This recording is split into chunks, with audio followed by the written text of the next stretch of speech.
Hello, hello, hello, and welcome back to the Premier Chelsea, your source for all things Premier League, but starting with Chelsea first. Coming to you on your speakers and headsets. Good morning, good afternoon, good evening. I'm Jackie from Houston. I have Rahul here in Connecticut. And Alex, you're back from your commentary debut. Tell us about that for a quick minute. Yeah, I tried my hand at hockey commentating. Stepped up last second when they were in need. It's not a sport I know, so I just had to try to use my footy knowledge to the best of my ability. But it was good. Maybe I'll be making my way over to the beautiful game sometime soon. We'll have to see. Look, it's never too late to start, and obviously you do a good job here on the podcast. So if we have to loan you out for a few more commentary sessions, I think that would be amazing, right, Rahul? Right. I do want a loan fee though. That's nicely said. Rahul, how are you doing?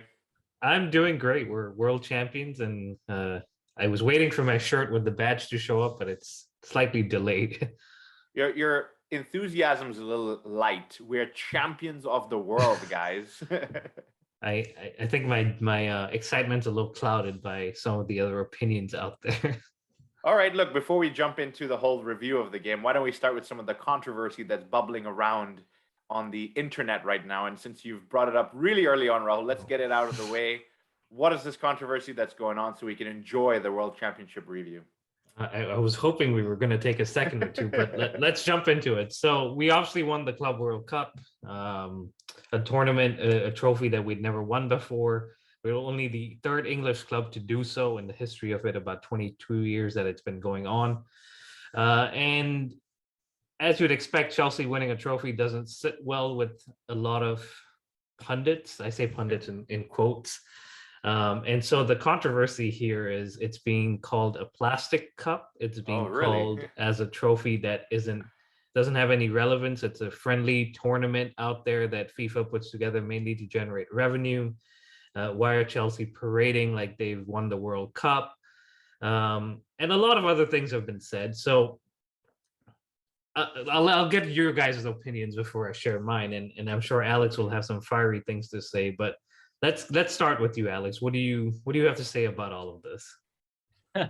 I think it's jealousy. I think it's just the classic nobody wanting to see Chelsea win except for Chelsea fans and the players themselves.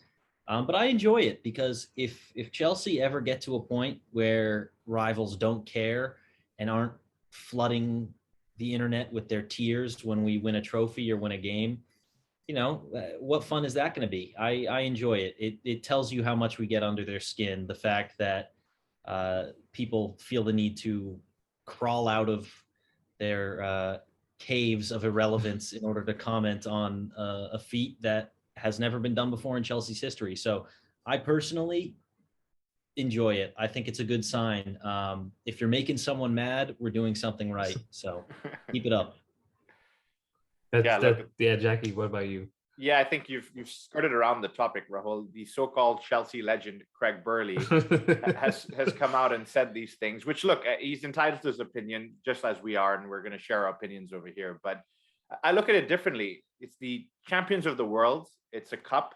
There's a monetary value to it. And, before we started this podcast, we talked about the television rights and how far and wide this has gone, and it increases the brand that Chelsea bring out. And so for him to say that, other people saying that, I get it, but for him, who is an ex-Chelsea player or a legend, as people are saying he is, it's a little bit disrespectful, I think. And so maybe he wants to increase his media personality, as I just alluded to. So look, at the end of the day, I'm going to see us wearing that bright gold badge on our chest, and I'm going to be happy that we're champions of the world. He can sit in the ESPN studio and make up little rumors about things that don't matter to him.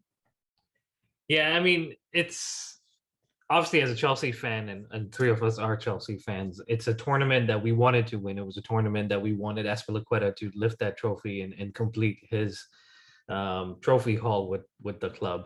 But I think about it from the other side, right? I think about Palmeiras, I think about Al Hilal, I think about Al Ali. Auckland City was another name that came up.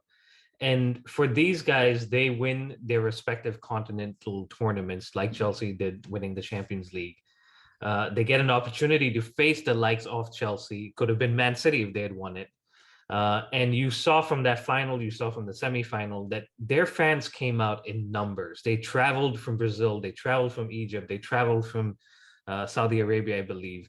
And for any pundit to sit in England, to sit in the ESPN, like you said, and discredit everything that happened in this tournament just because they don't feel good about Chelsea winning it, doesn't sit right for me when I think about it from the other team's perspective, because you've now discredited everything they've done. You've even gone to an extent to say the players on the other teams are part-time players. No, they're not. They're full-time players. These clubs have been around longer than some of the English clubs that are now flourishing and doing well. So obviously from a Chelsea side, it bothers me, but then I think about it from the other side and how much Palmeiras really wanted this and wanted to become, I think, the first, or at least in their history, the first Club World Cup trophy. And to hear somebody who's trying to make a name for himself, like you alluded to, Jackie, to discredit it and kind of make it seem like less than it is, just bothers me, because you're, as a football pundit, you should be being fair and analyzing it from everyone's perspective. So that's really what bothers me. But at the end of the day, I don't care. Like I said, I'm going to wear my shirt and wear it loud and proud. And we're champions of the world. That's all I can say. And about, go ahead, Alex. And about I just wanted to enlighten our listeners on a few of the fun things that were said about Craig Burley, because this particular pundit, in quotes, was dropped for the biggest game of his career in 1997, as someone pointed out. And they said, drop for the biggest game in your career in 1997. That was a Chelsea FA Cup final, I believe. Right. Because the gaffer questioned your attitude and spent the next 25 years proving him right, said somebody online, which seems to line up, especially given that he's now coming out with a little bit of a vendetta against his former club. Just a little odd. And perhaps a slightly less polite one, someone saying that Chelsea have more European cups than you have real teeth. So, that's how I'd ended out. I'm not too concerned by the words of a bitter man trying to revive his relevance after clearly harboring some salt from wounds in the past. That's well said. We'll let him keep his salty attitude to himself at ESPN. But look, let's move on. We want to talk about us being champions of the world. It's an amazing tournament. Rahul, do you want to take us through the starting lineup? Tuchel actually made it out there for the final. He did. He made it just the night before, I believe. And it was good to see him out there. I think he mentioned in his post-match conference that there was a few times he was on the way to the airport and they said, no, you're still positive, head back home. So it was good to see him out there and good to see him leading the boys. And I'm sure the boys felt good seeing him there too. So he picked Mendy in goal, which was a little bit of a surprise because we've seen Kepa do well and in fact get us to this point in terms of winning the semifinal. But Mendy comes back and that's a topic we can discuss here in a second. Christensen continues with Thiago Silva and Rudiger. Azpilicueta, Kante comes in. Jorginho makes his way to the bench. Kovacic next to Kante. Hudson-Odoi at left wing back. Mason Mount back into the 11 with Kai Havertz and Lukaku. Yeah, strong starting lineup. Alex, I don't want to put you on the spot, but you have been a great supporter of Kepa. He's had a great tournament and games while Mendy has been out of the AFCON. A little bit hard done by, maybe? Maybe, but I think this is a pretty clear one where Tuchel's saying, you know what, Mendy is still our number one. He won us the Champions League. He's been fantastic. We all know how amazing Edouard Mendy has been, how inspiring his journey has been, and just the top quality that he's been in net for us. So at a certain point, especially because that Super Cup win was sort of split between the goalkeepers, which I liked, how Mendy got us through full time and then Kepa came on and won it for us in penalties. I thought that was kind of nice because the goalkeepers were sharing in the spoils a bit. And here Kepa performed brilliantly in the semifinal, such that I wouldn't have been upset if he'd started. I think he merited it. I think he would have made some key saves when called upon, but no complaints. We all know Mendy's class, and I think it's a good problem to have, having two keepers who could both arguably start based on their form. I'd much rather that than a situation where you have when you're struggling to have confidence in the keeper you're putting in net. So I'm not complaining there at all. Yeah, look, of course, we know Mendy is one of the world's best. We've talked about him enough at this point. Rahul, are you happy with the mix of the front three? We were seeing Hakim Ziyech being selected game after game, but maybe he's dropped a little bit, and Kai Havertz is getting a couple of games now. Yeah, I was happy. I mean, Kai Havertz showed in the semifinal, and we touched on it on the last episode. He unlocks Lukaku a little bit more than when some of the other guys. So him being there obviously helps Lukaku, but also helps the overall general play. And I must say, Kai Havertz was fired up for this final. Yeah. Because he was hustling not only in attack, but he was helping out in defense. And He was. he was one guy that seemed out of the lot, seemed motivated enough to be like, we're going to win this trophy no matter what. And that was good to see, because a lot of times we've said he doesn't show emotion, he's very timid. And it seems like he's coming into his own, at least in these finals. Yeah, look, if we tell him every game is a final, then we're going to have Kai Havertz going crazy for us. But Alex, one more person I want to talk about before we move on, and Rahul, maybe you can dissect the first half after that. But Hudson-Odoi coming in at left wing back, in these games when we want a little more final pass in the final third, we're looking for someone like him. Happy with him coming in for Alonso? Yeah, for sure. I think he just brings a little more quality on the ball. Now, I will say he did not really have an impressive game. I thought he seemed to be struggling a little bit. Honestly, just overall was not the best game I've seen Hudson-Odoi play. But that little bit of extra quality on the ball seems to have paid off, because he did make one good delivery to Lukaku's head. Big Rom puts it in the net. And you have to say, you know what? A player's not going to have a masterclass every game. If he can get an assist, even if he's not playing at his very best, I'll take that.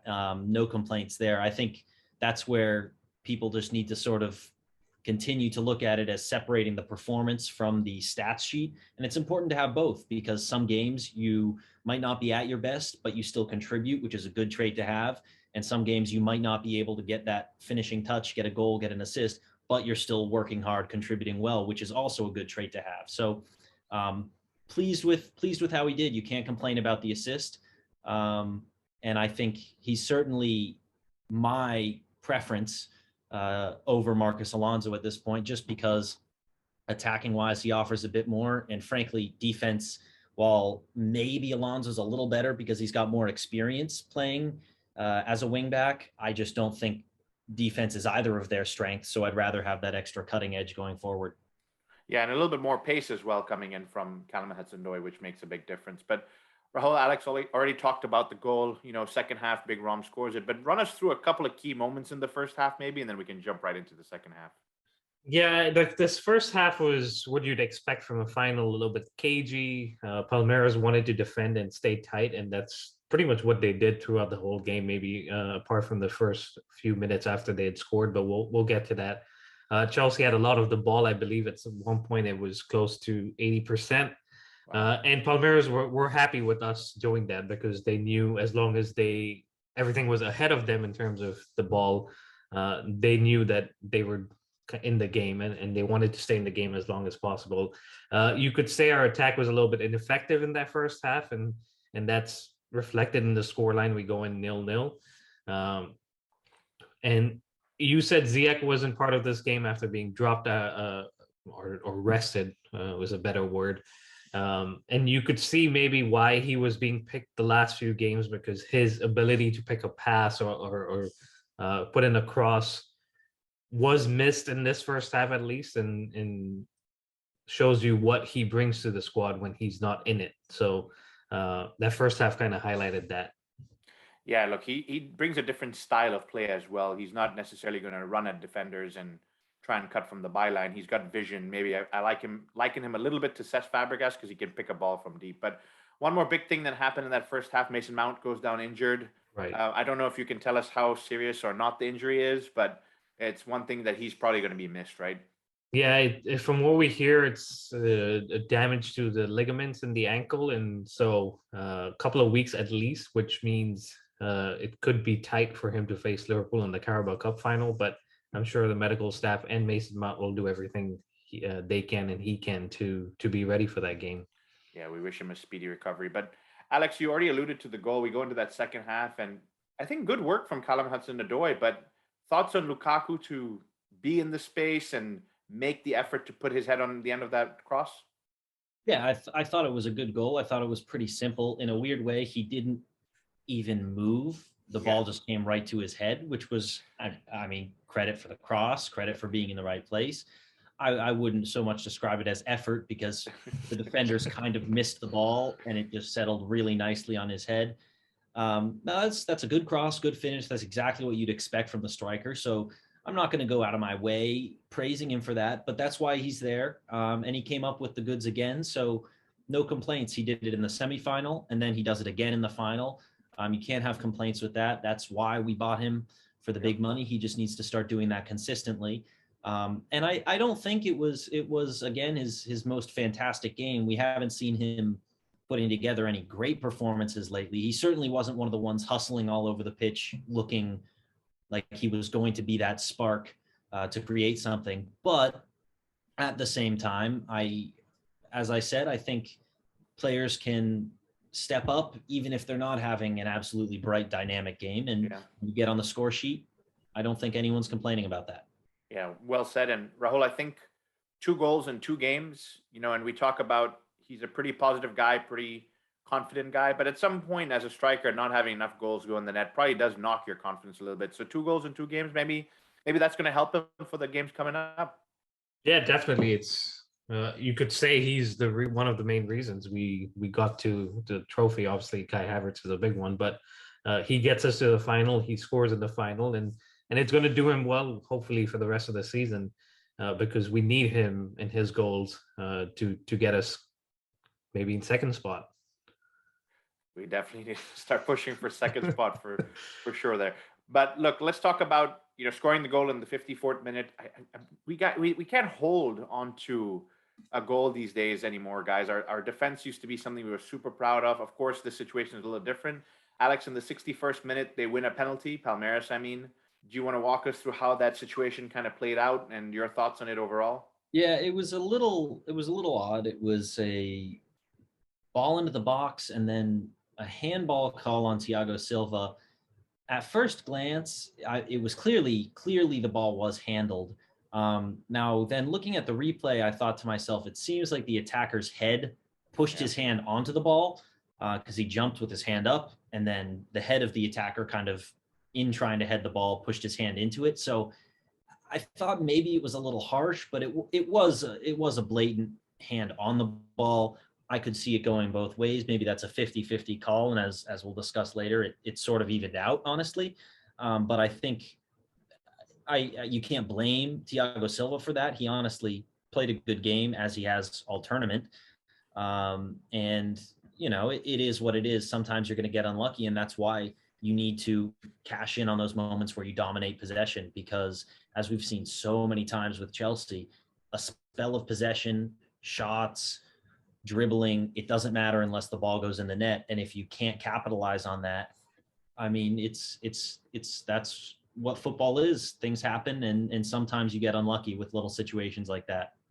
Things happen, but Rahul, it seems to be happening a lot more to Chelsea. And obviously I don't want to take too much away from the final, but your opinion, soft pen, right call, what's your thoughts? It was soft, but you can see why it was given, and if it was in the other end, we would want it. So I gotta be a little bit fair there and say it was a penalty, especially when you handle it. Thought Mendy would have saved it. Not criticizing him, just from the antics he was doing on the line with bouncing around. I was like, looks like he's got it. But Palmeiras, to their credit, knew what they had to do. They got the penalty, obviously, which helped their case. And the next few minutes after that, they were all over us. It took us a little bit to ride that wave from them and their fans who were bouncing all over. But that's what we do. We stay in the game, even though we've let them back in and manage it from there. Yes, and really the game ends 1-1, and it's going to head into extra time at this point, because I really didn't see a way of any other team scoring beyond that. But before we talk about extra time, I'll run through the stats very, very quickly. 22 shots versus 11. Chelsea, again, story of their last few months here. But only 3 on target, as well as Palmeiras, only 3 on target. This stat was interesting to me because I know we had a lot of the ball, but at some point it really didn't seem like it just based on what we were doing. But we had 71% of the ball in that entire game versus Palmeiras' 29. We strung together 789 passes versus their 321. So again, the last few months, that's been the story. But coming back to the game, we go into extra time. Alex, we make a change formation-wise. We go to a back four. What do you think Tuchel was trying to do with the back four? I think clearly at that point, it was obvious that Chelsea's quality, their fitness, their depth had the upper hand. And that's something I said to my dad when he was a little nervous going into added time. I said, frankly, for whatever reason, I'm not nervous because I feel like given an extra half hour, I have faith in our depth and our fitness and our desire and our quality to just sort of shine through. Now, Palmeiras did a great job of staying in the game through 90 minutes, but I think past that point, I did sort of have faith in someone to come up with a moment of magic. And I think Tuchel going to the back four is just clear intent that he's going out to win that game. Obviously, I think it's pretty well understood that the team who might not be favored would be just as happy for it to go to penalties, which can be a bit of a game of chance. But as it turns out, it went to penalties, or penalty singular, a little bit early. It did indeed. Rahul, Alex was a little more confident, I gather, from, his expressions with his family, obviously. I was biting my nails. I almost lost all of them. What are your feelings on that last extra time? The commentator was saying we had 90 minutes to play, and I was like, what is he watching? But we had 30 minutes to play. How did you feel about the extra time? Not as confident as Alex, and maybe I do need to start watching these finals with Alex once again. You do, yeah. After a Champions League final. It just seemed like it was destined to go to penalties, and we, in a sense, were okay with that based on our history with penalties in the last 6 months. Obviously, the change to the back four suits us attacking-wise, as Alex was saying, to have Havertz, Timo Werner, Pulisic, Hudson-Odoi had gone off. Ziyech was on, and so we just had a little more attacking options up front, but they weren't really doing much in terms of getting us that second goal. We'll get to the goal, which comes eventually, or the attacking play that leads to the penalty call. But it really seemed like, and I honestly, at the second half of the extra time, I was like, okay, we're going to go to the penalty shootout. I even asked on our story, do we bring on Jorginho Kepa? Because there was only one sub left, and do you go with a penalty taker or one that's going to save them? But like Alex said, it wasn't meant to be that way. It was meant to go a whole different way, and in a way that I honestly preferred. It went a completely different way in the form of Cesar Azpilicueta. You guys mentioned his name early on in the segment about how he needed to win everything at Chelsea, which obviously now we know he has. He takes that shot that ends up being a handball. And like you guys alluded to, VAR comes back, helps us with this situation, and we win that. But Alex, other than dissecting the penalty, an interesting thing happened. For the few minutes before the penalty, there was a bit of scurrying going on. Palmeiras guys were surrounding the penalty taker, who the entire stadium thought was Azpilicueta himself. Now, can you share some of the analysis of what happened there and why Azpilicueta, or everybody thought Azpilicueta was going to be the penalty taker? Yeah, that was honestly a fascinating little exchange to me. And when Azpilicueta grabbed the ball, I, as well as everybody, funny enough, I was actually confident because I've seen him take penalties, and he does a weird little just short run up, like 2 steps, and then he just bangs it top bins. And he's done that a couple times. He actually takes quite good penalties. And I said to myself, this is the greatest moment in the history of Chelsea Football Club. I said, our captain, who's won every trophy except for this one, has single-handedly decided to write himself into the history books. And I said, I was like, that is so funny to me. So my initial thought was, this is like a heavily egotistical, but like really brilliant and like legendary move by Azpilicueta to seal out his time as captain with like winning this final trophy. So I was personally like on the edge of my seat, absolutely loving it. But then what I loved equally is the actual truth that came out, that he was just taking the ball to shield the actual penalty taker from the abuse and the pushing and the shoving and the commentary of the Palmeiras players. Exactly. Yeah. And you always see that with you always see that with Chelsea players too. Whenever you concede a penalty, you just go and try to mess with the penalty taker, scuff up the ground a bit, get in their head. But then at the last moment, Azpilicueta hands the ball to Kai Havertz when the referees handed out some yellow cards and the ruckus has cleared, and Kai Havertz just coolly slots it away, having spent that time calmly preparing his kick. So that was in another sense, not quite the way I thought it would be. That was quite a legendary captain move by Azpilicueta, to absorb all that pressure and abuse and then just calmly pass it to Kai. I mean, that's just really, that is true leadership, captain behavior that you can't really teach. I mean, that's just the kind of thing that, I don't know. It's exactly what I'd expect from someone as well seasoned and as good a leader as Azpilicueta, and it paid off. Look, Alex, hearing your commentary about what could have happened if Azpilicueta took the penalty, I almost wished in an alternate universe that did happen. But no, look, I think you summarized it perfectly. Rahul, he is one of those captains that you just look to for strength, for a solid mind of, he's a guy that's going to guide us. You know, I got to get my Arsenal dig in here, as opposed to what they had with captains over the last few years here, with red cards, insulting their own fans, not turning up for training. He's completely opposite. He's the role model of what a captain should be.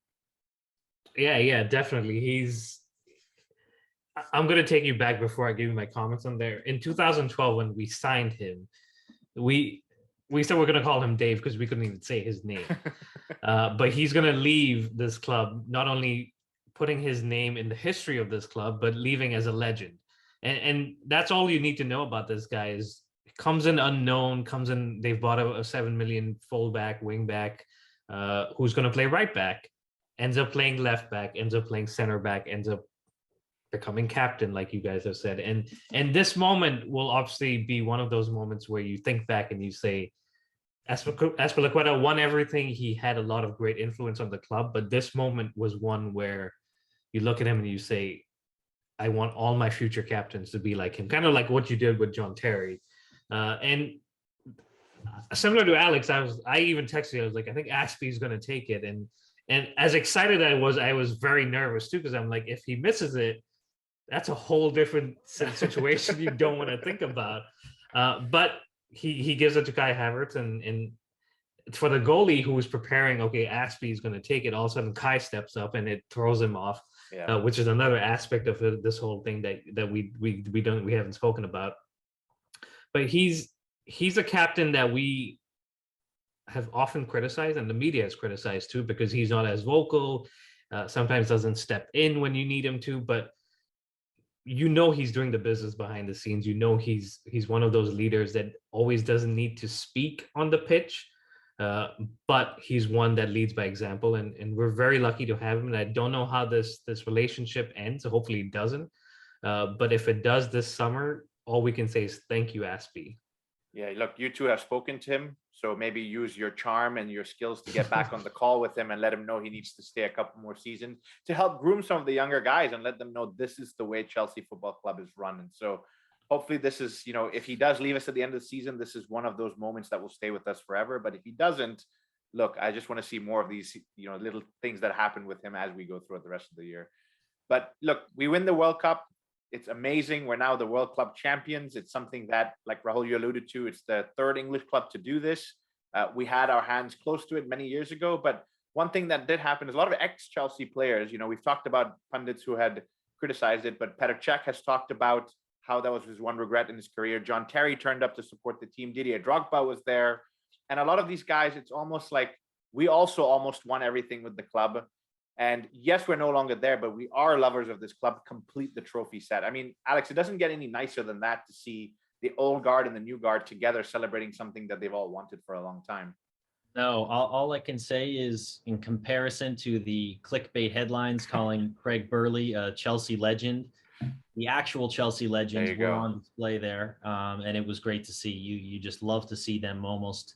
You felt as if they were living that victory vicariously through the current crop of Chelsea players. I'm sure both Cech and Drogba felt that they could still go out there and get the business done. So it was great to see, and that's what you love, as Rahul was mentioning with Aspie just sort of embodying those captain traits. I think we had such a great shift, from as good a shift as you can really ask for, from our core of impressive players when you had the Cech, Terry, Lampard, Drogba core, moving to the likes of Azpilicueta, who have just been so loyal and stayed with the club. You really can't ask for a better way to pass down the armband and the culture and the mentality of Chelsea, and it all stacked up there and paid off.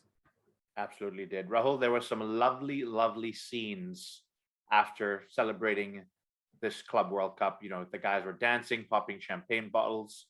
Just wrapping up your thoughts, what are your final thoughts on this Club World Cup? What does it mean for Chelsea as a club overall? Where do we go from here? I mean, as overall, I think we've become the fifth club to win it all, and that's honestly a compliment to not just this crop of players, but everyone before even the Abramovich era, because we were winning things back then. Yes, it wasn't as consistent, and it wasn't maybe the bigger trophies like the Premier League and the Champions League, but rival fans often forget that Chelsea were a big club back then too.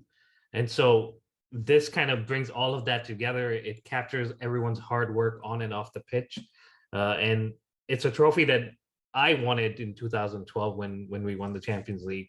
It finally happens, and I you can tell from the smile on my face.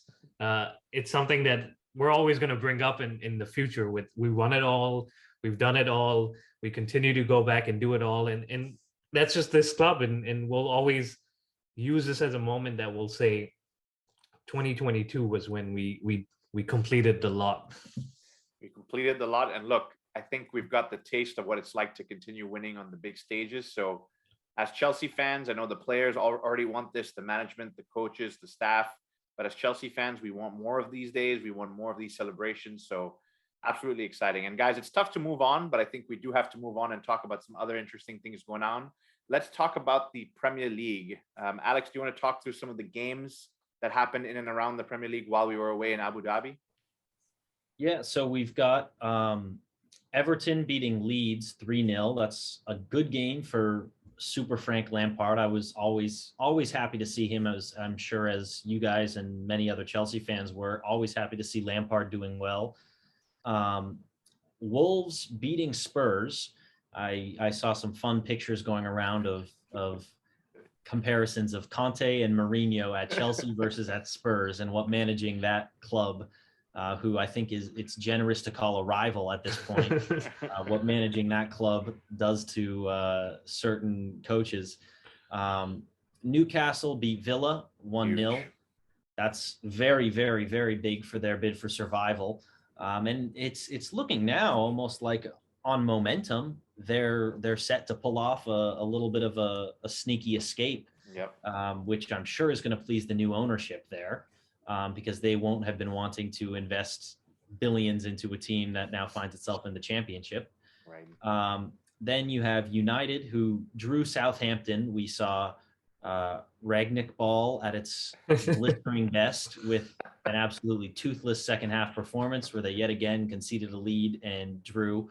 And then you had Leicester and West Ham battling it out 2-2 in another interesting clash.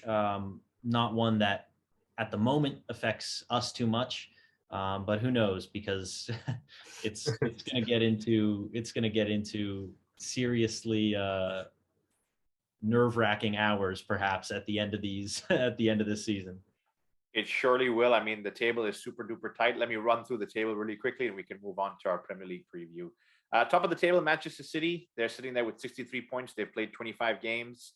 Liverpool in second, played 24 games with 54 points, so they need to win that game to keep the pressure on Manchester City.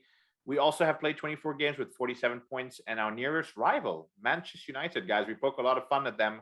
That's broke into the top four. They do have 25 games on the board with 43 points, so we do have a little bit of distance.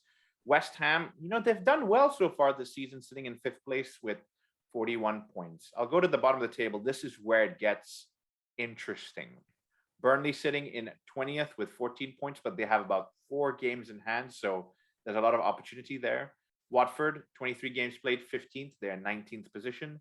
Norwich in 18th, so they've come back down now with 24 games played, 17 points. Newcastle United, like Alex alluded to, the great escape is on. They have played 23 games and have 21 points. So they also have a couple of games in hand.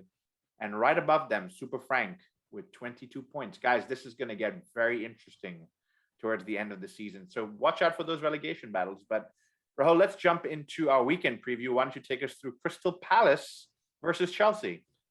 Yeah, so the Premier League is back. Our last game was against Spurs about almost a month ago at this point. So it's good to have the league back. It's an away game for Chelsea. We travel away to Crystal Palace. We've not lost to them in their last 8 meetings. So the last defeat we had against Palace was in 2017. And so since then we've won consecutively, which is a good feeling because Crystal Palace is always a difficult away trip at least. And so to have gone there multiple times over the last few seasons and won will give the guys confidence. Crystal Palace has just won one of their last 16 Premier League London derbies. So that's another record that kind of bodes or gives us hope going into this game. And our last game there, which was in April of 2021, we won, I believe, 4-1 with one of our best attacking displays from, as Alex was saying before we started recording, Havertz, Mount, and Pulisic. So it's one where we tend to get a few goals. We beat them 3-0 earlier this season. Pulisic again on the score sheet. And I know Alex has some things to say about the build-up, at least against Pulisic playing against Palace. So I'll let him get into that in a second. Palace's last 5 games: draw against Brentford, draw against Norwich, lost to Liverpool, draw against Brighton, and lost to West Ham. And for Chelsea, it's win against Spurs, draw against Brighton, lost to City, draw against Liverpool, and draw against Brighton. So both teams kind of similar form, but Chelsea obviously coming off of the back of the Club World Cup win, which should hopefully be a springboard for a win here and a trophy in the next 10 days or so. Alex, the last time we played Crystal Palace, I think we started to coin the meme Christian Palasic, if I'm not mistaken. So what do you have to share with us on, Christian Pulisic's form or stats against Crystal Palace? And maybe you can run us through the starting 11 you think would play this game. Well, all I have to say is, like someone once described prime Cristiano Ronaldo, when you start Christian Pulisic against Crystal Palace, you start 1 goal up. That's all I can say. I love it. So I think it's a no-brainer for me, being the completely biased Pulisic fan I am, that especially after he put in what must be said was quite a shift in the Club World Cup final, coming in for Mount in the 30th minute and then going the distance right through the end of extra time. He completed 100% of his dribbles. He had high passing completion. He had 4 shots. He had a key pass. He drew fouls all over the pitch. He was getting clattered as per usual, but that was helping us alleviate some pressure. His delivery on set pieces was good. And honestly, as much as you can ever say with Mason Mount coming off the pitch, we almost didn't seem to give up too much in terms of intensity, because Pulisic put in a Mount-esque shift on and off the ball. So I was very impressed with that. He played in like 4 different positions, as has been his time under Tuchel, at wing back, center attacking mid, pushed out to the wings a little bit. He was just everywhere. And I think he absolutely deserves, especially given this long recovery period before the Palace game, I think Pulisic has shown he 100% deserves another start. I've personally given Tuchel a lot of benefit of the doubt, given the injury crises and the COVID crises, as to not maybe playing Pulisic all the times I would want him to. If Pulisic doesn't start this game against Palace, for me, I'm going to actually have some questions. For the first time, I've given Tuchel a lot of leeway. So that is my warning. Super Tommy Tuchel, if you don't play Christian Pulisic, Alex Mingola is going to come and have some words for you online. So for me, he's a lock. And I think, as we were mentioning, that Mount, Havertz, Pulisic front 3 did great against Palace last year. Mount obviously not available this time thanks to his injury. So for me, I'm going Hakim Ziyech, who has been very dynamic lately and didn't get the start in the Club World Cup final. Kai Havertz, who was our hero in the last match and just adds a little more dynamism than Lukaku up top.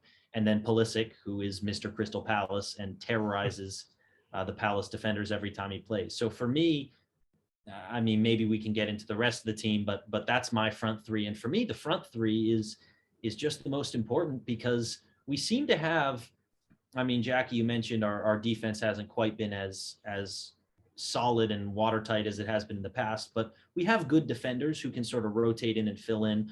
Our wing backs maybe not ideal because our 2 starters are out, but whoever's put there can put in a shift. We've got some world-class midfielders ready to step up, but that front 3 is just something that we have not seen yet clicking under Tuchel. I don't know what you guys think needs to be that ideal lineup to start.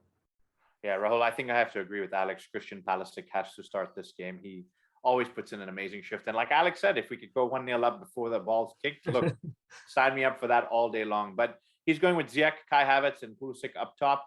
Who do you want to complete that starting 11? Yeah, I think that's a good front 3, and a front 3 that adds a little bit more dynamism, as Alex was saying. Behind them, I think we would have Kovacic and Jorginho. Kante played 120 minutes. Not that it bothers him, but I think for his injuries and managing his minutes, I think he could be on the bench. I think Azpi and Hudson-Odoi at wing back, right wing back for Azpi, Hudson-Odoi at left wing back. Although I do think Alonso may come back in because, as we were saying, Hudson-Odoi did put in that cross, but wasn't having the best of games. So maybe an opportunity for Alonso to come in and impress and maybe get a goal for himself, which he's missed for a while. And then the back 3, I think Chalobah, Christensen, Rudiger, Thiago Silva, with the games coming up, especially in the Champions League midweek, and then Liverpool in the final, maybe an opportunity to just give him a rest. And then I think Mendy comes back into goal and takes his position.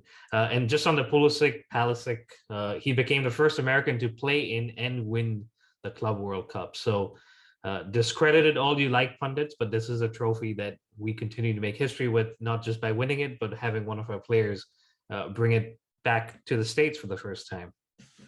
Look, all the stuff you guys have said is all valid points. Having this team out there is something I'm excited to see. I know you've touched on, Kante playing 120 minutes didn't bother him, but fair point. He probably does need to get a bit of a rest. And same with Thiago Silva. I mean, 37, aging like a fine wine, but let's keep that wine for the critical matches and kind of switch things out as we go through. Alex, I see you agreeing wholeheartedly. I hope you have a good score prediction for us today. Yeah, for me, I'm going 3-0 Chelsea. I think it's going to be a routine dispatching of Crystal Palace. We seem to be able to play against them. And an added bonus of Conor Gallagher not being available to play against us because he's on loan. He's been electric for them this season, arguably making a case for a recall from his loan. But he's been developing nicely. I'm glad to see him still putting in the work. I think he's given Tuchel some thoughts ahead of next season. But especially missing him, I think it's hopefully, and knock on wood, but I think it's hopefully a routine victory for Chelsea, because I'd love to be able to save a few of those players, as you mentioned, for the upcoming matches in the Champions League and then against Liverpool.